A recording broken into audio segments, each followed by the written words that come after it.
So I know what you might be asking yourself. What possible, sophisticated, highbrow level of movies are we ranking this time? None! No! We're going after Troma! One of the most offensive, most low-budget, off-the-wall movie series, 50 years of disrupting media, and movies of the future. Let's get into ranking all of the Toxic Avengers. Let's go!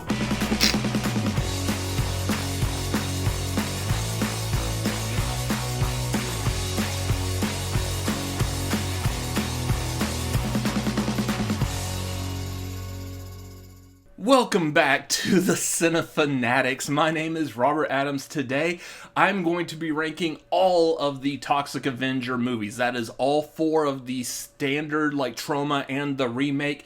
Let me know your thoughts, feelings, and your particular ranking down below in the comments. Make sure you like and subscribe and all the YouTube things. Getting into this is going to be spoiler-free for the remake because I know it's coming out this weekend, so no spoilers on that. If you want to know my full non-spoiler thoughts, feelings, and opinions, because it's going to be brief here, make sure you click on that iCard up there. That'll take you over to my full review. Let's jump into the nasty grossness of this. Number 5, The Toxic Avenger Part 3, The Last Temptation of Toxie. As a direct follow-up to Part 2, it really looked like they did film both of these movies at the exact same time, although one does feel more straightforward. Claire is needing to get a surgery to cure her blindness, so Toxie has to go get a job. Apparently, being a superhero and fighting evil does not pay the bills. I wonder how the Avengers do it. Anyways, so he gets his new job, but it's with the evil Apocalypse Incorporated, the company that he just stopped in the last movie. On top of that, it turns out that the CEO of this is the devil. So the devil's wanting to play games with him, kind of like Bill and Ted's Bogus Journey, which I feel like did that storyline a little bit better. But hey, this is Troma. What do you expect? It is fun. It is schlocky. It still has some pacing issues. It didn't hit me with anything that wowed me, and that's a pretty low bar for Troma.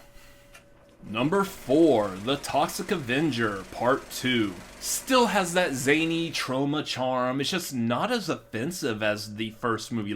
This really was a step back from what they created in that first movie, and it's kind of weird how they made that choice, how they came to that conclusion.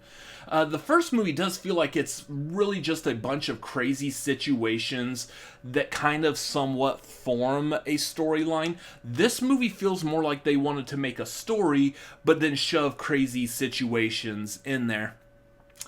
Which, it's kind of hard to gauge that. A lot of Troma can be either off the cuff or just blatantly, weirdly out there, and they just try to tie it all together to something that makes sense, like a toxic waste dump that's next to a high school, or a police officer that gets some kind of Japanese magical powers or something like that. It's just most off-the-wall things that don't really have a serious take on it, but yet Troma somehow pulls it off. And this is one of those movies that does that. The whole Toxic Avenger series, if I'm going to be honest, but this one just throws, weird things at the wall, why is Amazing Grace playing during a sumo wrestling training montage? Really? Is it just because y'all could get that song for free? Was that future Spawn Gamble and Black Dynamite's Michael Jai White in there too? What the hell is he doing in a movie like this? So many questions, and such a silly movie that at times not quite stick its landing, but it's still showing off impressive movie making, especially for a low-budget film such as Troma. I'm watching this movie and I'm like, oh, this is so dull, this is stupid, whatever. But then it immediately switches and I'm like, that's a good movie-making technique. I'm really impressed that they did that. Seriously, this one particular movie hit me with so many of those that it's just bonkers. But yeah, go check it out. Toxic Avenger Part 2. Let's move on. Number 3, Citizen Toxie, The Toxic Avenger 4. finally we return to what feels like a fleshed out story. I love the craziness of the good Toxie versus the bad Noxie, but this movie is where the cheapness of production kind of hinders that final product. This movie supposedly takes place in two different realities, two different dimensions that look exactly the same, other than some of the characters are evil versions, like evil Noxie, or we've got the evil Kabuki Man, evil Sergeant Kabuki Man NYPD. I know I was going to get roasted in the comments if I didn't correct myself there. I'm sorry. I apologize, all the Troma fans. Like, I know what it's supposed to be. Trust me. The thing, though, is when you got two realities that look exactly the same, it makes it really difficult to kind of track and follow what's going on, in that you don't know exactly what part of the story you're looking at until you see one of those characters, so you can confirm whether it's like Noxie or Toxie or whatever. I also did like all the changes that they made to this, like Stan Lee narrating the movie, breaking the fourth wall by saying that the previous two sequels, which I've already talked about, didn't exist. So hopefully they're trying to move into a better direction. Who's to say? And then bringing back the original Melvin actor Mark Torgl to do a small cameo in this movie, calling Sarah by the name Claire in the alternate dimension as a nod to her name in 2 and 3. Why they changed it, I don't know, but like little stuff like that.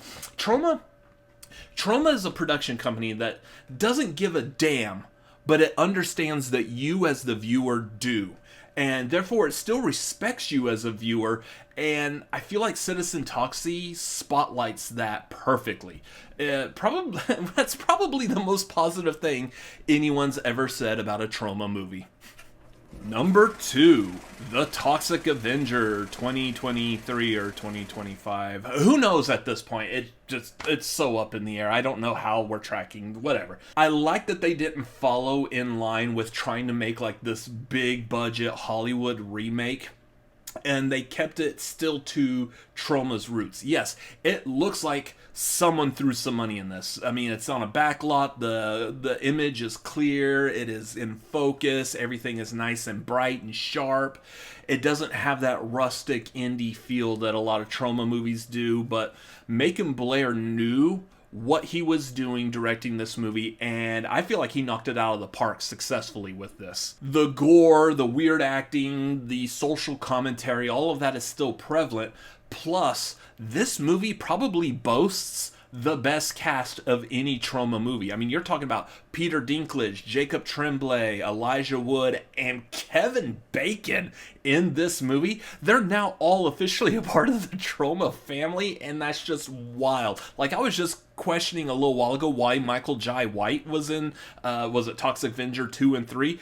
Why are all these guys in this particular movie? That is just mind-boggling that they got such a high level of acting creds for this. Only reason that this movie is not number 1 for me, honestly, it's not as offensive as Troma generally could be. And it does take a while for the story to pick up. As I said in the review, it is kind of slow at the beginning while we're trying to understand the relation between Peter Dinklage's character and his character's son, played by Jacob Tremblay, and then, of course, all the medical stuff that his Winston Goose has to go through.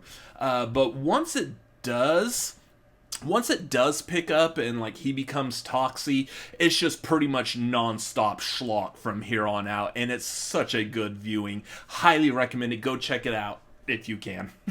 Number 1, The Toxic Avenger. Alright, so this is the big flagship. This is what created all the popularity, the comics, the video games, the cartoon, the Toxic Crusaders, which I absolutely loved as a kid. This was the movie that started it all off. I remember going to like Blockbuster or other movie rental stores when I was a kid and seeing the cover of this and like, ooh, it's a superhero movie I want to watch. But for some reason it was rated R and I was not allowed to watch it. Now as an adult, I understand why, and that was the great decision on every adult I've ever interacted with when I was a kid. They made the right decision on that. This movie's fun and cheap. The acting is terrible. The movie is just extremely offensive. Like, oh, gross. It should not be watched by anyone with actual taste or sophistication. And that's why this movie's number one. Like I said before on the previous ones, this particular movie does a good job of collecting scenes and mashing them together to form a story, to form a plot. The bullies running over the kid's head, getting points, okay, that's Death Race 2000. But that's just a scene in this movie. The random villains robbing a fast food restaurant or holding up a fast food restaurant and all the other things that they do that I don't want to mention because of YouTube. All of that is just...